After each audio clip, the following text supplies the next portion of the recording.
নমস্কার। আজকের রেসিপি গাজর টমেটোর চাটনি।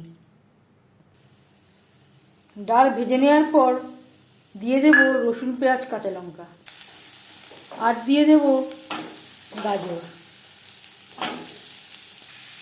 শুকনো লঙ্কা,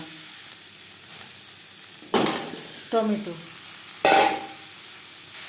স্বাদ মতো লবণ। ঠান্ডা করে নেব, আর দিয়ে দেব তেঁতুল গোলা জল।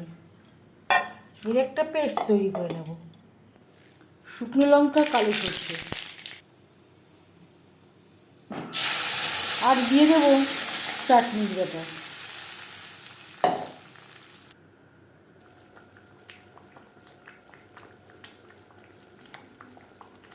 ধনেপাতা কুচি।